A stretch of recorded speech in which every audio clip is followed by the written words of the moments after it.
Vacation on spring break, flying overseas, or just hanging out locally. It's supposed to be a trip for young people. But what if you meet some crazy shit? Grab a blanket, turn off your lights, because here's 3 stories where they probably wish they were back in school.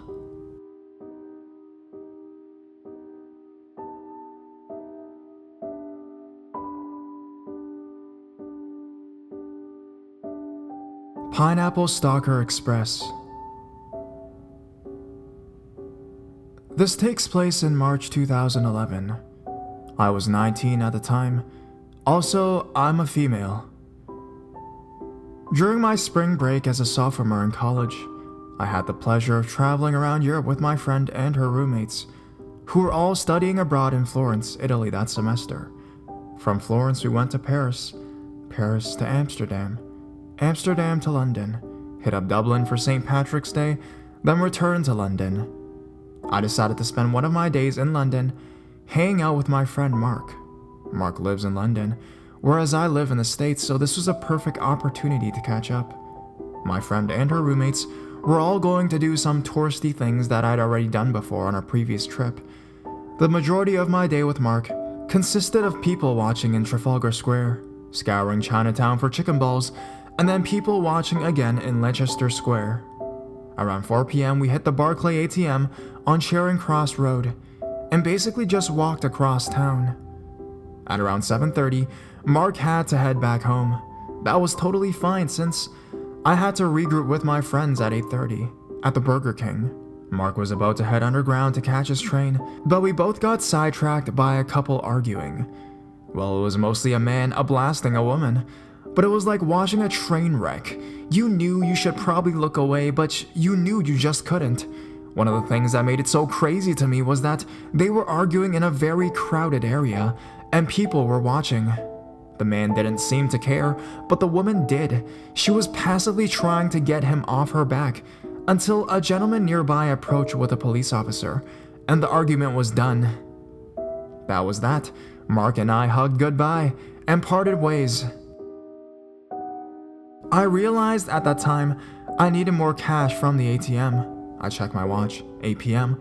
Well, the closest ATM I can think of was the one on Charing Cross Road. It was just down the street from the station, so whatever, I had plenty of time.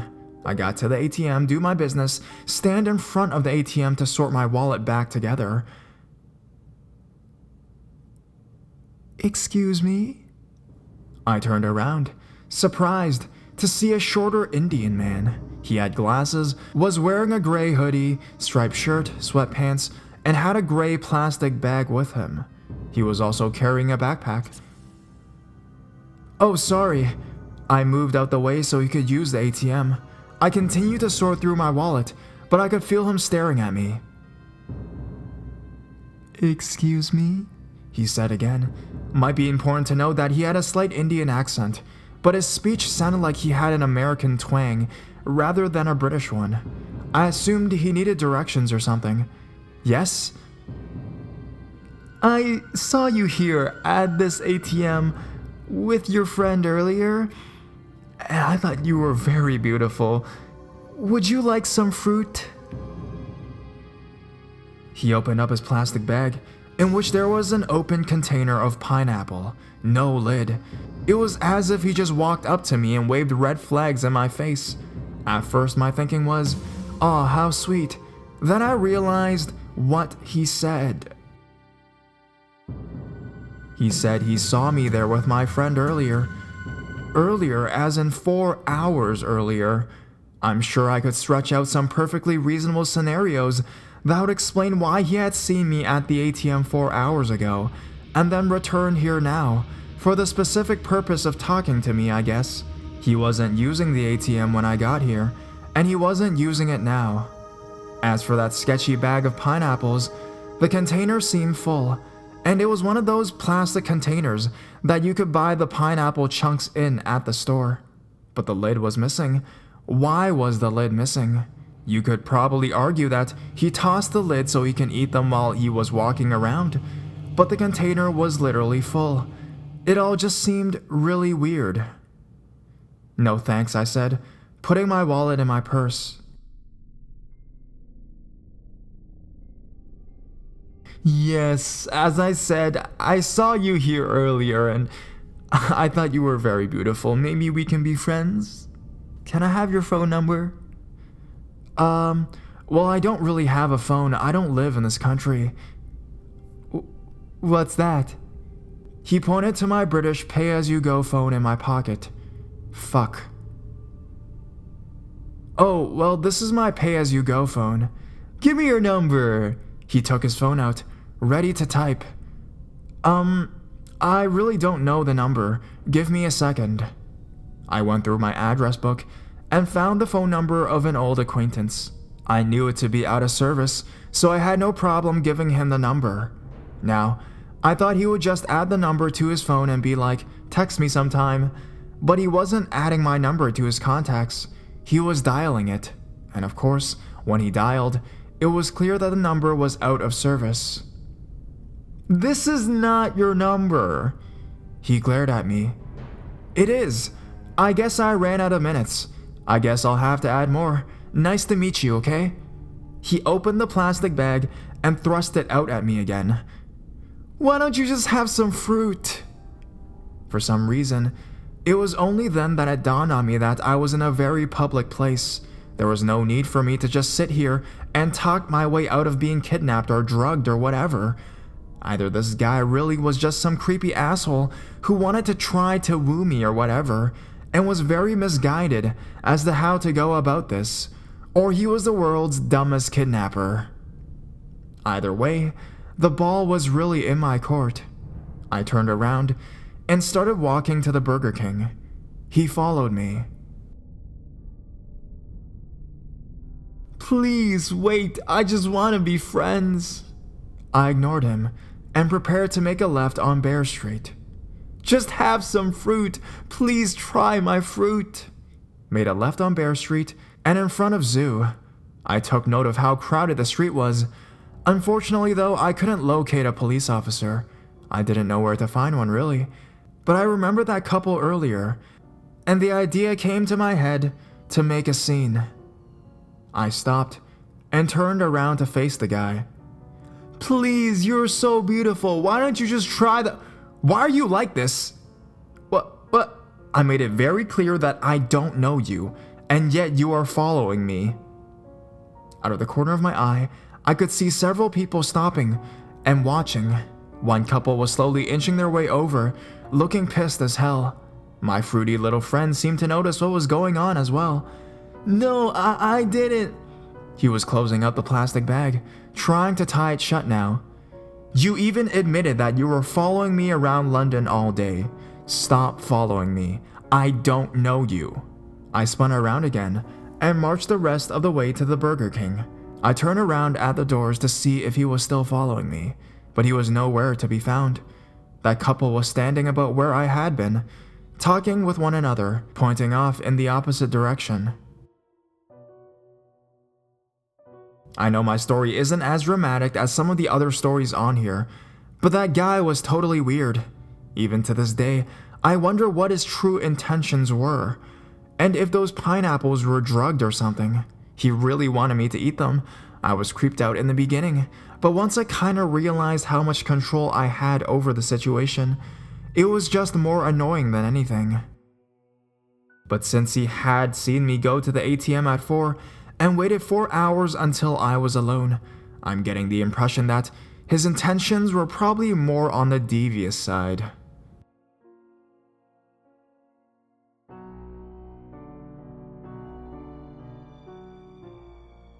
The person in the woods.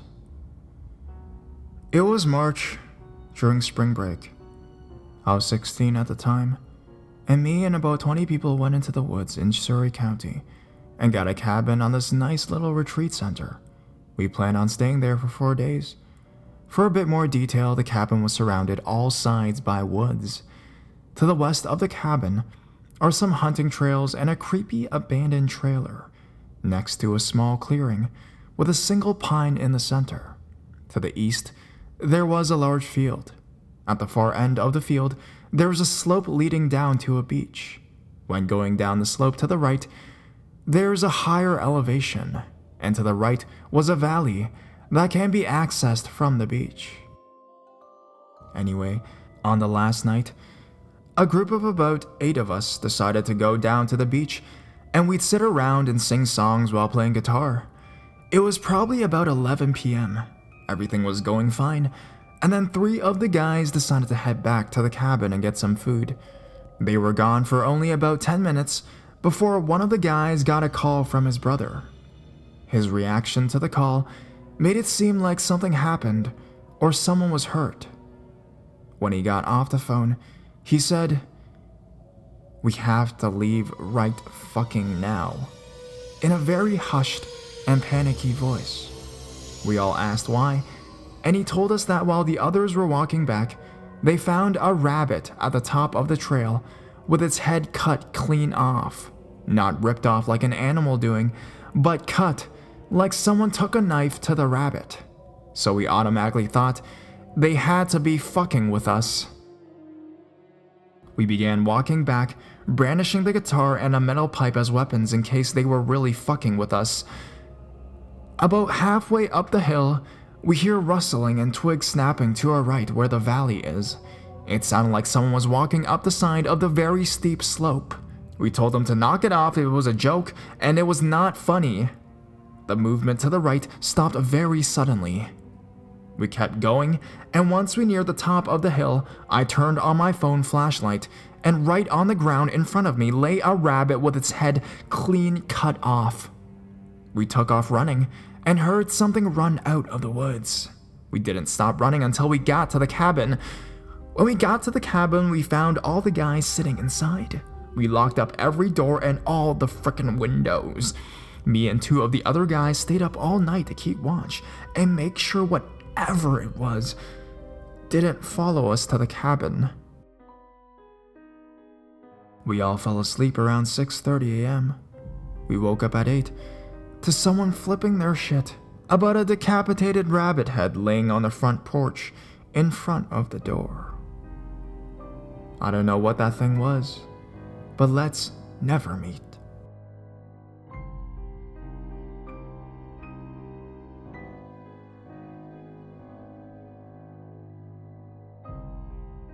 Room service. The following story took place in 2004. The dialogue is paraphrased, but accurately conveys what happened. Every year during March break, my family would drive roughly 2 hours into the city from our rural town to enjoy a college basketball tournament. We routinely stayed at a large, reputable hotel minutes away from downtown core, and were no strangers to the city. However, this year was different. There had been a rash of violent muggings and swarmings in the downtown core of the city, which had left many severely injured. I remember reading about these attacks in the newspapers. I've always enjoyed reading the news, even as a young child, and feeling scared. Those stories rattled me, in a way typical news stories didn't, possibly because I wasn't used to the threat of violence so close to home. It was Saturday, around 11 p.m. and my family, mom, dad, and my little sister were winding down and preparing for bed. It's worth mentioning at this point that my mom is naturally paranoid, much more than other mothers. While it can be annoying at times, it often leaves us prepared for bad situations. Tonight would be one of those times. I was sitting on the second of 2 beds, furthest from the entrance to the room, when there was a knock at the door. "Room service!" a voice called out. My parents glanced at each other, and my mom motioned for my dad to look through the peephole in the door. "We didn't order anything," said my dad, as he sized up the short, stocky white male standing outside our door. He had with him a trolley with what appeared to be a meal on it, and was wearing a green hotel uniform. "Are you sure?" he responded. "I've got an order here for room 4109. The guy at the door didn't sound pushy or out of place at all. In fact, if it wasn't for the recent violence in the city, we probably wouldn't have had our guard up in the first place. However, that night, my parents were certainly cautious, and my father firmly told the man at the door that we didn't order any food. He left politely, without incident. We had little reason to be suspicious, and my dad wanted to chalk it up to a mistake on the hotel's behalf and go to bed. However, my mother eventually persuaded him to call the front desk to check if everything was on the up and up. 15 minutes or so after the man had left our door, my dad got off the phone with the front desk.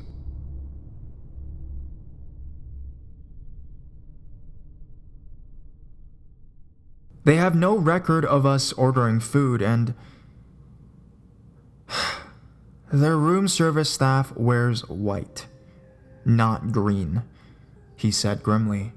I noticed my mother's face whiten, and my sister looked scared. The hotel immediately sent security up to our floor to see if the intruder was still around. They checked on us, then went about searching the floor. Security came back to our room a few minutes later, telling us they found an empty trolley in the stairwell, but there was no one to be found. With that, they departed, and we triple-checked the locks on the door before hitting the hay. Next morning, I was the first one awake. I didn't want to turn on the TV and wake my family, and there was no newspaper in the room, so I booted up my dad's laptop and checked the local newspaper's website. The first headline read, "Man stabbed outside City Hotel." Apparently, at roughly 11:30 the previous night, right after we had turned away the fake hotel employee at our door, a pedestrian had been attacked outside our hotel in the middle of the sidewalk. He had been stabbed twice and then badly beaten in plain sight, yet his wallet wasn't stolen. The article went on to say that there was no apparent motive for the mugging. It was pure violence for violence sake. It also mused as to why the pedestrian had been stabbed to the point where he couldn't fight back, but then beaten by hand. I woke up my parents right away and showed them the article. My mother became very nervous and checked about the room, while my dad looked very angry and reached for the phone. Naturally, we contacted the police and told them our story about the previous night. We provided as much information about the man at our door as possible, thinking he may have been responsible for the assault. But no one was ever caught, thankfully. We had several inches of locked door between us and the fake employee. It may have just saved our lives.